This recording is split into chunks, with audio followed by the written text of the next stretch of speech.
You have been at your wit's end with your teen. They were on their phone way too long, or they mouthed off, or they blew off their homework, and you held out your hand and said, "Give it to me." Yep, you took their phone away. And they looked at you like you'd just taken something vital from them, not like you'd taken a toy, more like you ruined their life. Then came the yelling, the slammed doors, the tears, the "you don't understand my life." On your end, it felt totally out of proportion for simply taking a phone away. In this video, I want to let you in on something most parents have never been told. When you take a teen's phone, you're not just removing a gadget.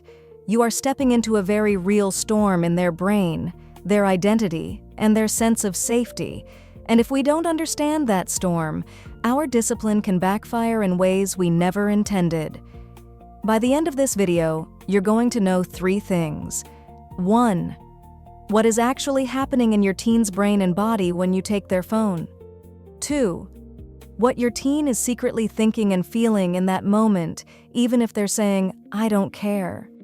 3. How to set firm, healthy phone boundaries without accidentally pushing your teen toward dishonesty, anxiety, or feeling like a stranger in their own home. This isn't about blaming you. If you've ever taken your kid's phone, you're not a bad parent. You're a caring parent using the tools you were given.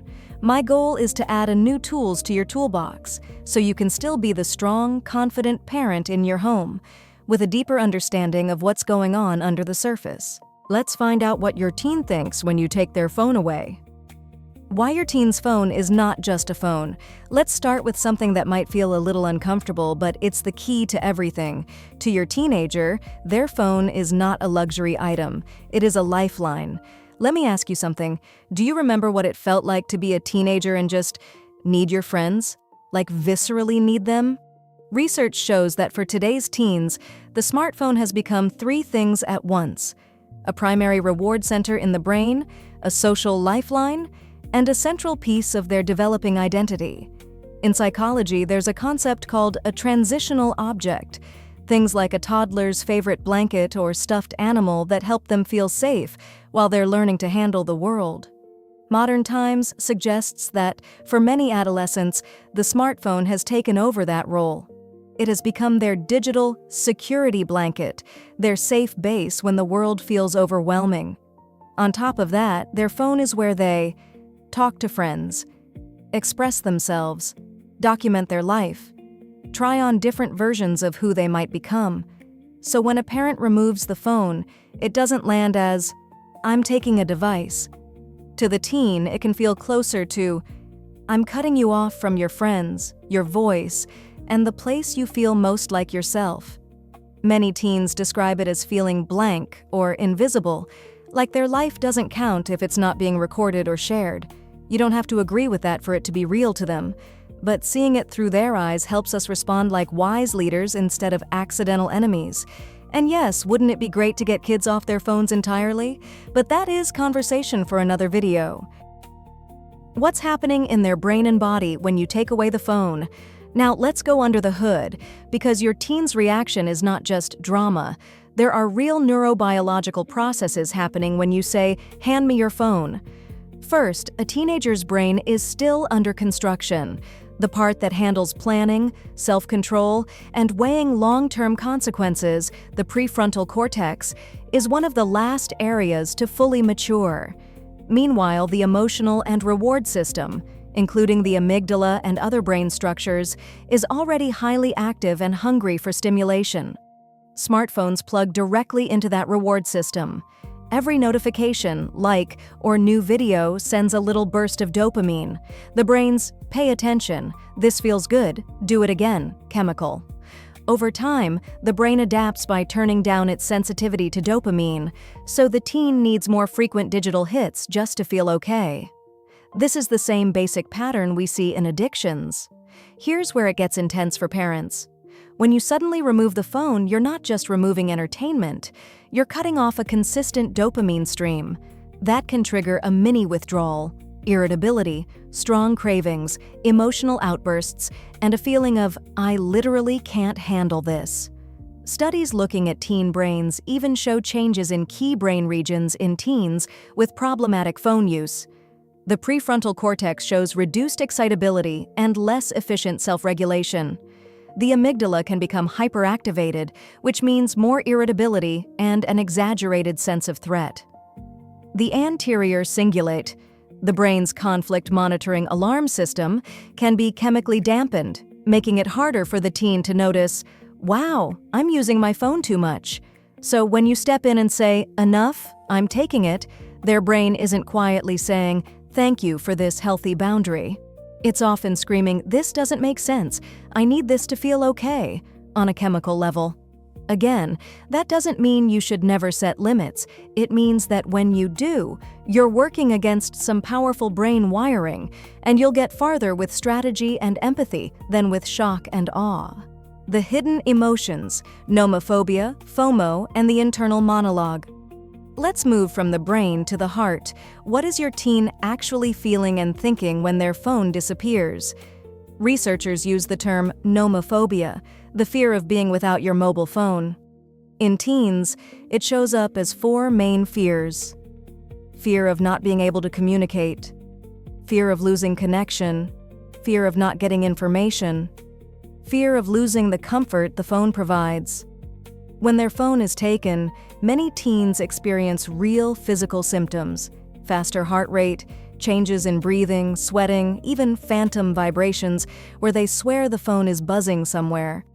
Their mind keeps looping back to the device, making it hard to focus on anything else. Layered on top of that is FOMO, fear of missing out. More than half of teens report strong FOMO, and when you think about it from an evolutionary lens, it makes sense. Historically, being excluded from the group was dangerous. In a digital age, that same survival instinct can get triggered by a group chat they can't see or a story they're not tagged in. Inside their head, the thoughts sound like, "My friends are talking without me. They're going to forget about me. I'm missing something important." On top of all that, there's the internal story about you. Research shows that when a phone is taken away, many teens assume, "If my phone's gone, my parent is also going through it." They feel betrayed and watched, and they interpret the consequence as, "You don't trust me, and you don't understand how my life works." That's when you see the shutdown silence, the "you're ruining my life" outbursts, or the quiet, calculated planning of how to get around the rule, using a sibling's phone, a hidden device, or logging in from a computer. Here's an interesting twist. Surveys show that about 3/4 of teens say they feel happy or peaceful when they voluntarily step away from their phones. So it's not that they don't want a break, it's that being forced into disconnection feels unsafe, shaming, and out of their control. When we understand that inner world, we can stop seeing their reaction as spoiled and start seeing it as overwhelmed, which changes how we respond. Why just taking the phone often backfires. Here's where the research gets really interesting, and where I want you to feel genuinely hopeful. Because it turns out the how matters enormously more than the what. Psychologists classify parenting approaches on 2 dimensions: how much you demand and set limits, and how warm and responsive you are. And the data on digital parenting maps perfectly onto this framework. Parents who are high on both, firm and warm, consistently produce the best outcomes, not just with phone use but across the board. Their kids are more likely to internalize good values, make better independent decisions, and maintain a trusting relationship with their parents even when conflict happens. What does that look like in a phone moment? It means the confiscation, if it happens, comes with context. "I'm doing this because I need you to sleep tonight, and I can see your brain isn't going to let you put it down on your own. This isn't a punishment, it's me doing my job." There's a world of difference between that and "give me the phone, you've lost it for a week." On the other end of the spectrum, authoritarian approaches, high demand, low warmth, actually breed the sneaky behavior we all dread. Not because kids are bad, but because when they have no voice in the process, they find other ways to exercise control. And here's the piece that might sting a little. And I say this gently, because I've done this too. Nearly half of teens report that their parents are on their own phones during conversations with them. Half. And teens notice. When a parent who is constantly scrolling takes their child's phone as punishment, the teen's internal experience is pure, burning injustice. You're always on yours. And they're not entirely wrong. The good news, and this is the big promise I made you at the start, is that none of this is irreversible. None of it.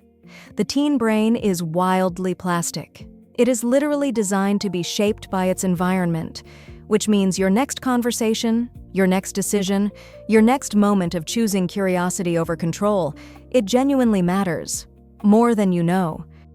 What about real risks? At this point, you might be thinking, okay, I get that taking the phone can be intense, but the phone is a problem. What about sleep, grades, anxiety, social media? You're absolutely right to be concerned.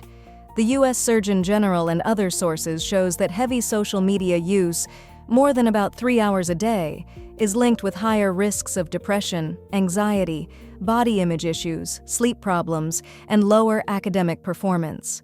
Blue light, endless scrolling, constant comparison, and online drama all take a toll on a developing brain. So this isn't about letting teens do whatever they want with technology. It's about balancing two types of risk: the risk of chronic overuse and the risk of abrupt deprivation, especially for teens who already rely on their phones to cope with stress or mental health challenges.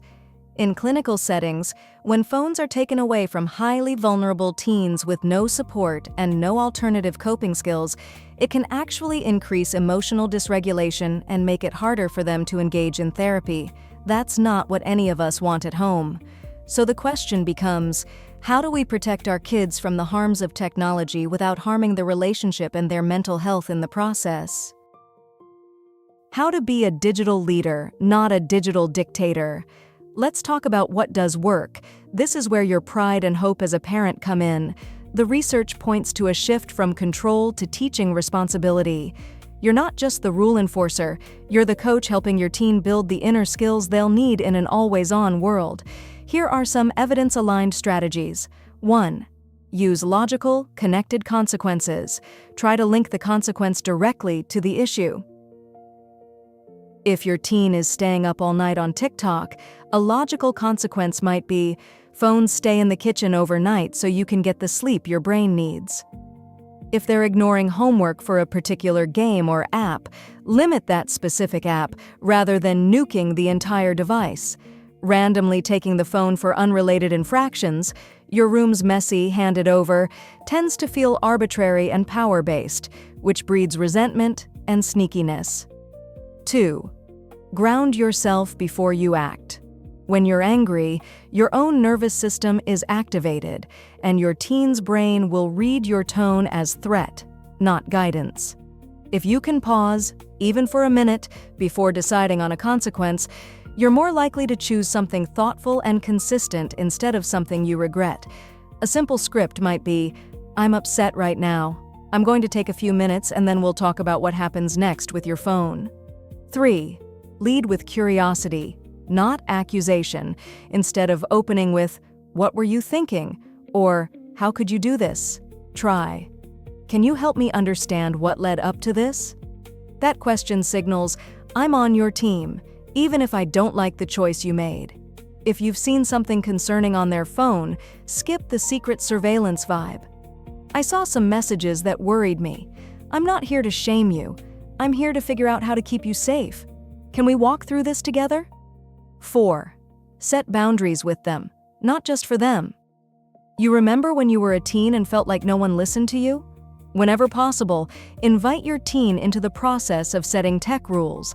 You might sit down and say, "We both know sleep and school matter. What feels like a fair phone curfew that protects those but still lets you feel connected?" If something goes wrong digitally, what's a consequence you would understand and accept, even if you didn't like it? Some families create a written family tech contract that covers screen-free times, privacy expectations, and what happens when rules are broken. The power isn't in the paper, it's in the conversation and the sense that my parent is strict, but they're also listening. 5. Model the digital behavior you want. This one is hard, but it's huge. If we want our kids to believe us when we say, "You need breaks from your phone," we have to be willing to take breaks too. You might decide on phone-free dinners, no phones in bedrooms overnight, for kids and adults. A habit of putting your phone face down when your teen starts talking to you. When you follow the same rules, you send a powerful message. We're in this together. This isn't about me controlling you. It's about our whole family being healthier. 6. Offer alternatives, not just restrictions. If the phone is your teen's main coping tool, taking it away without offering anything else is like pulling away crutches and saying, "Just walk." Help them find other ways to regulate and connect. Sports, art, music, journaling, hanging out with friends in person, even just going for a drive and talking. You don't have to entertain them 24/7, but you can say, "I know your phone helps you cope. We're going to put some limits on it, and I also want to help you find other ways to feel okay when life is hard." Pride, hope, and next step. If you're still watching, I want you to hear this clearly. You are already the kind of parent your teen needs, simply because you care enough to learn what's really going on. Most parents never get access to this information.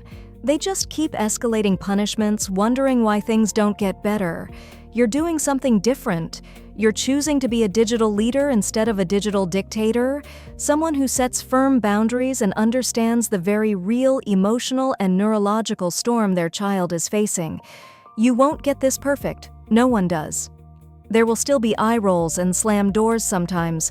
There will still be moments you react too quickly or wish you'd handled it differently. But every time you pause, get curious, connect consequences logically, and model the tech habits you want to see, you're wiring your teen's brain for future self-control and wiring your relationship for long-term trust. So the next time you feel the urge to shout, "That's it, give me your phone," try taking a breath and asking yourself, what lesson do I want my child to remember from this moment? That I can take their lifeline? Or that I can help them learn to hold it wisely? Don't forget to subscribe to the channel so you can keep understanding what your teen thinks.